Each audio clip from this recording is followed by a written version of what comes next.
Mes chers amis francophones, bonjour, vous êtes sur la chaîne de la Russe de Paka. Je continue mes vidéos en pyjama toute la journée, donc vous allez voir 2 ou 3 vidéos en pyjama rose avec le chat qui approche déjà. Bon, aujourd'hui, la thématique de vidéo que vous avez attendu beaucoup, c'est les enfants russes vs les enfants français. Si ça vous intéresse, restez avec moi, je continue.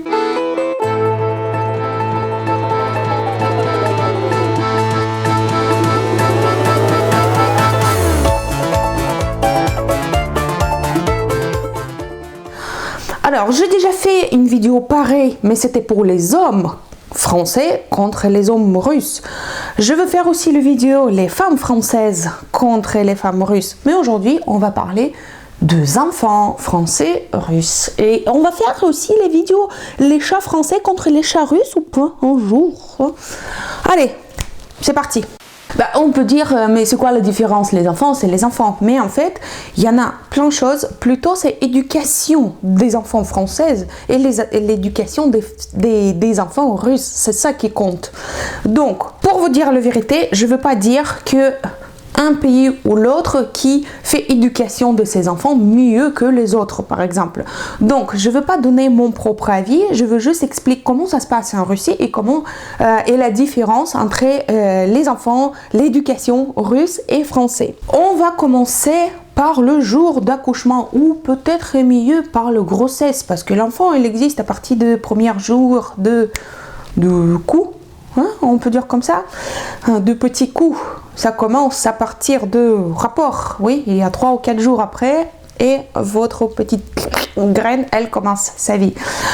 Donc, ce qui m'a choqué de suite, quand j'étais enceinte, j'ai passé ma grossesse en France, c'est la question qui était posée de la première jour quand je suis présentée chez mon gynéco et jusqu'à l'accouchement. C'était la question combien de cigarettes par jour je fume. Et même il faut cocher donc combien de cigarettes par jour vous fumez. Non pas ne juste question est-ce que vous fumez ou pas. C'était combien de cigarettes par jour vous fumez. Ça c'est j'hallucinais parce qu'en Russie une femme qui fume pendant la grossesse, elle peut avoir le gros problème. Ça pose pas la question est-ce que une femme elle fume ou pas quand elle est enceinte. C'est juste ou pas. Parce que ce n'est pas possible de fumer quand tu étais enceinte. Mais malheureusement, il y a beaucoup qui font, et je veux dire peut-être après, ou peut-être je ne devrais pas le dire, mais avec mon deuxième enfant, j'ai eu mal à arrêter. Merci la médecin française gratuit pour les femmes enceintes qui m'a aidé d'arrêter fumer pendant ma deuxième grossesse. Voilà, donc c'est ça qui était choquant en Russie. Ça pose pas les questions. J'espère que ça va pas vous déranger les oreilles là en bas. C'est mon chat, il reste devant moi, il regarde. Apparemment, il comprend ce que je dis. Alors, après, une femme russe, après l'accouchement, elle prend son enfant, elle va avec lui à la maison, elle s'installe son enfant à côté maman et il peut rester jusqu'à 5-7 ans dans le lit de maman et papa.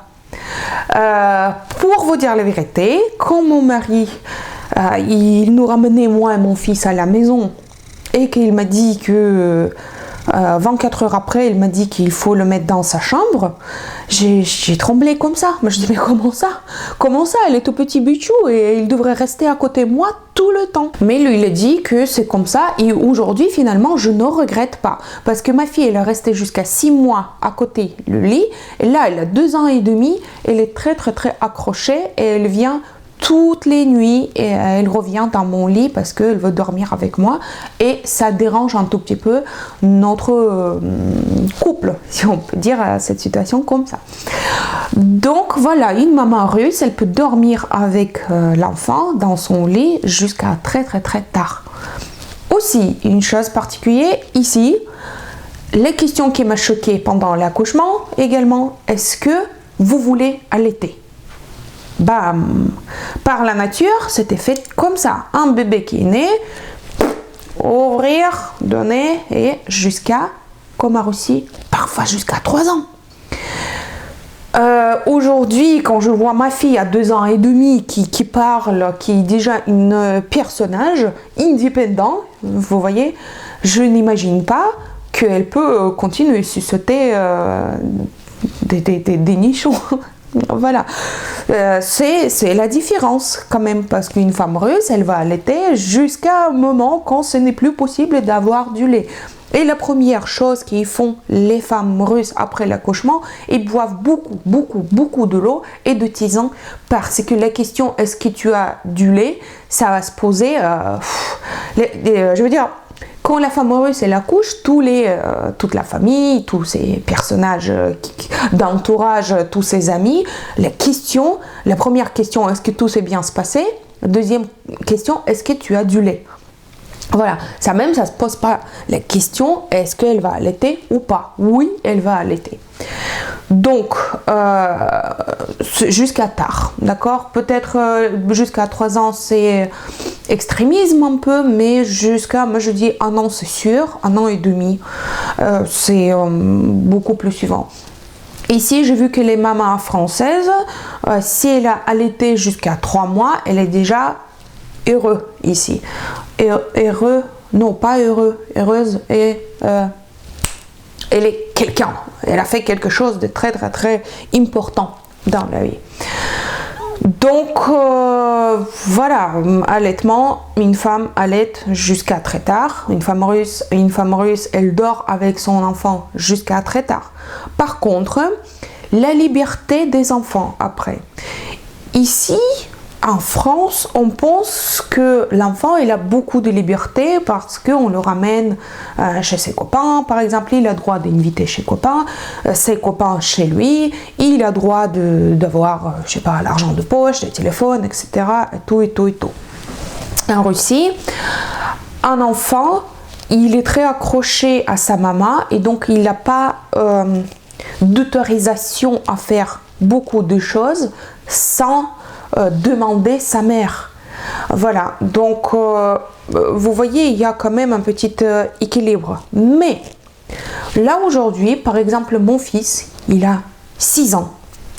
Lui, il a droit de jouer dehors, par exemple, dans le jardin, mais que alentour sous mes yeux, je devrais lui voir. Je ne veux pas vous expliquer la panique du père de mon fils, donc mon mari, s'il a disparu pour 1 minute, parce qu'il est derrière une buisson, par exemple. Il devrait être toujours devant nos yeux.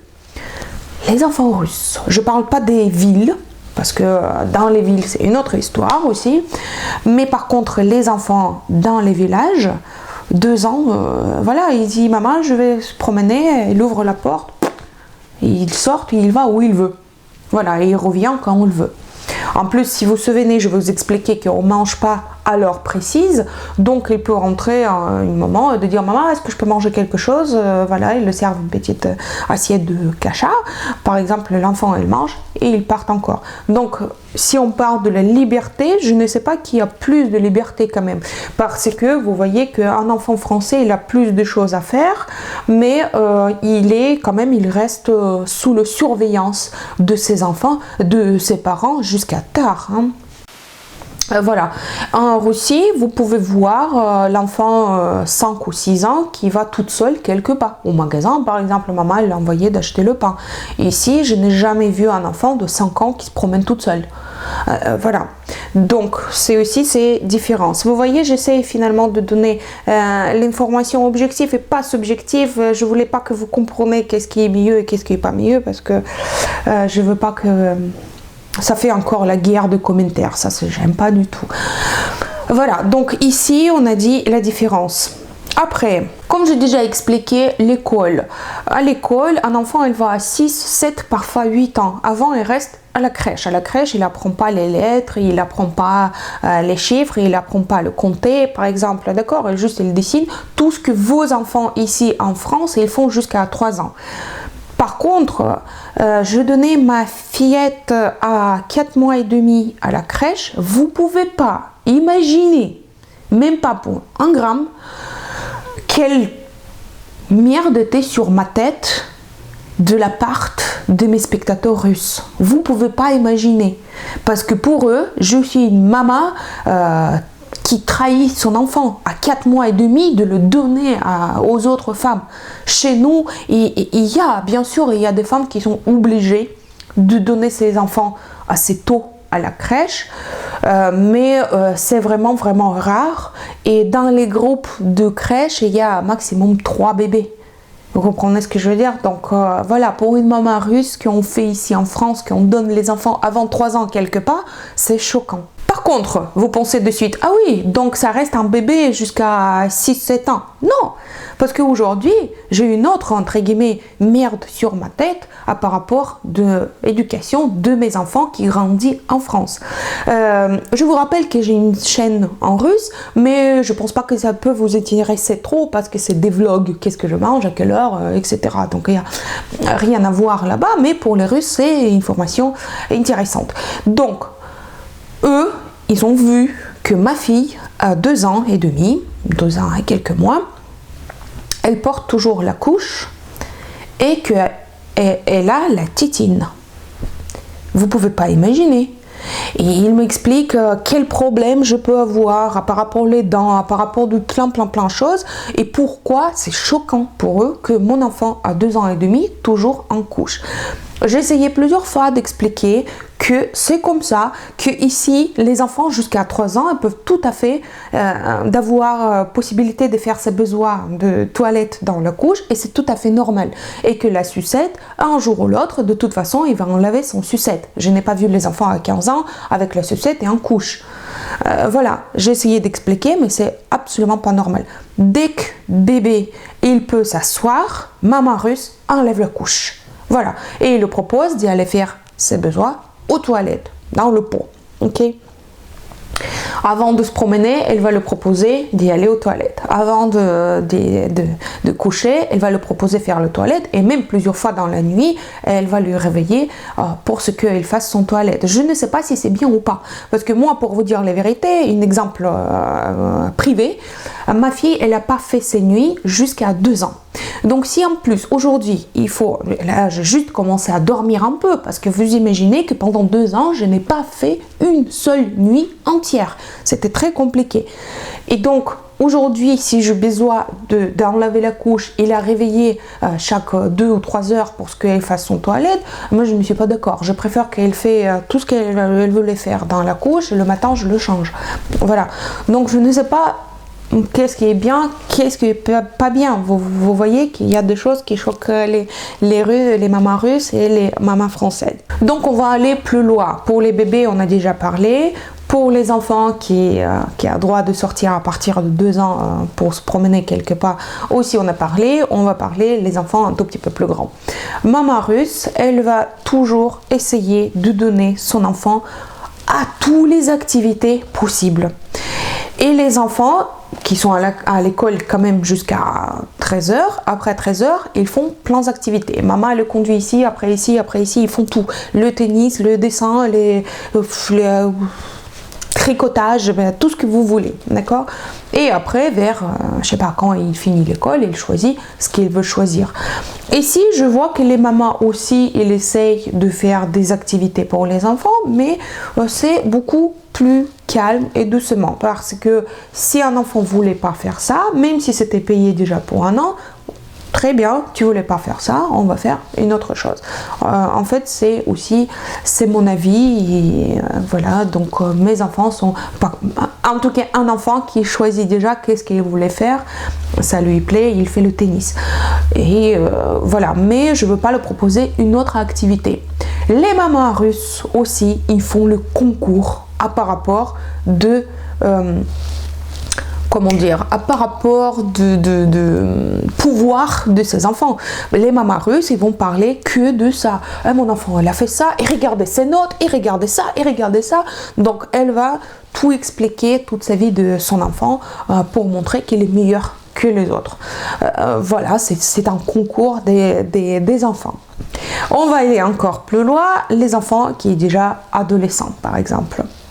Qu'est-ce que j'étais choquée quand un jour, j'ai parlé avec mon mari et il m'a dit ah bah t'imagines, il faut avoir la chambre pour chacun parce que ils vont grandir, peut-être ses copains vont rester chez eux. Et là je dis, mais à quel âge les copains ils peuvent rester chez eux pour la nuit? Et là il me sort un truc, il m'a dit, mais si on voit par exemple que c'est son copain de longtemps, on dit 15 ans. 15 ans. 15 ans. Je vous dis, à 18 ans, je suis venue avec mon copain de l'université chez mes parents et maman, il nous préparait 2 lits. 2 à 18 ans. Et même quand je suis venue à l'époque, j'ai eu quoi, 21 ans. Donc maman, elle comprenait que peut-être si je vis avec quelqu'un depuis un an déjà, d'accord, que on a la relation un tout petit peu plus près que juste dormir à côté, elle a quand même posé les questions. Est-ce que elle nous fait une lit ou un lit, une lit pour les deux?